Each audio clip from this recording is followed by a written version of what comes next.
Senate President Cheese Escudero says the House of Representatives must respect the impeachment court's orders. His remark comes after House Speaker Martin Romualdez expressed concern over the Senate's move to return the articles of impeachment against Vice President Sara Duterte to the lower chamber. Escudero on Thursday, June 12, reiterates that as prosecutors, the House should follow the decision of the impeachment court. He says the same goes for the Vice President, who should respect the summons issued to her by the impeachment court. Earlier, Escudero said the House has no authority to defy the Senate impeachment court's orders. He maintained that the Senate and House are not co-equal when it comes to impeachment proceedings. For its part, the House formally deferred acceptance of the articles of impeachment against Duterte. That is, until the impeachment court responds to clarificatory queries raised by House prosecutors. The House also certified that the impeachment proceedings it initiated on February 5 adhered to provisions of the 1987 Constitution. The senator judges took their oath and convened as an impeachment court on June 10. The Senate promptly convened as an impeachment court to deliberate on Senator Bato de la Rosa's motion seeking to dismiss the impeachment complaint against Duterte. Hours later, Senator Alan Peter Cayetano moved to amend de la Rosa's motion. Cayetano sought to return the articles of impeachment to the House of Representatives without dismissing or terminating the case. He said the lower chamber should certify it didn't violate the Constitution and communicate its willingness to pursue the impeachment complaint against the Vice President. Cayetano's motion was approved after 18 senator judges voted in favor of it, while 5 voted against it. President Bongbong Marcos on Independence Day says that freedom must be defended and upheld, warning that its greatest enemy is apathy toward national issues. In his speech on Thursday, June 12, Marcos pays tribute to the nation's forefathers who fought for freedom. Marcos says that freedom and democracy must be nurtured, protected, and fought for.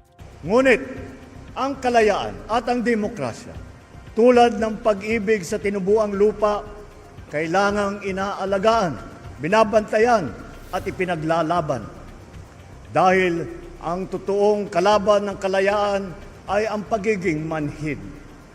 Manhid sa hinain ng taong bayan, manhid sa kalagayan ng ating kapwa, manhid sa kapanganan ng ating bansa. Marcos also urges all government officials not to take the public's trust for granted. He says those who abuse their power and fail to fulfill their duty as public servants should be held accountable. Tayong mga kagawad ng pamahalaan, mga tagapagmana ng kalayaan, huwag nating sayangin ang pagkakataon at tiwalang ipinagkaloob sa atin. Pananagutan, yan ang sigaw ng sambayanan. Mula sa sirang tulay, kalsada, mahal na pagkain, kakulangan ng kuryente, ang nais ng taong bayan ay tunay na pagkilos at na pagserbisyo. Pananagutan natin hindi lang ang mga umaabuso sa tungkulin, maging ang mga nagkukulang sa paglilingkod. Marcos says that fake news and misinformation can erase one's way of life, culture, and value system. He then calls on Filipinos to always choose honesty, even when no one is watching, and to take a stand, especially when wrongdoing occurs. Marcos led the celebration of the 127th anniversary of Philippine independence in a ceremony held at Rizal Park. Vice President Sara Duterte is urging Filipinos not to surrender our freedom to traitors during the country's 127th Independence Day celebration. In a video message released on Thursday, June 12, Duterte emphasizes that the country did not gain independence only to suffer again. Hindi tayo lumaya para muling mawalan ng karapatan at maging alipin ng iilan. Ipinagmalaki natin sa mundo ang kalayaan ng mga Pilipino. Huwag nating isuko ang kalayaang ito sa mga taksil at walang malasakit sa ating mamamayan at sa ating bayan. Patuloy nating ipagtanggol ang ating kalayaan at kinabukasan mula sa mga mapang-alipin. Duterte says the commemoration of Independence Day is not only a celebration of the country's freedom but also a reminder for every Filipino to preserve and defend it. Paglapastangan sa alaala ng ating mga bayani ang pagyakap sa kultura ng pagkaalipin.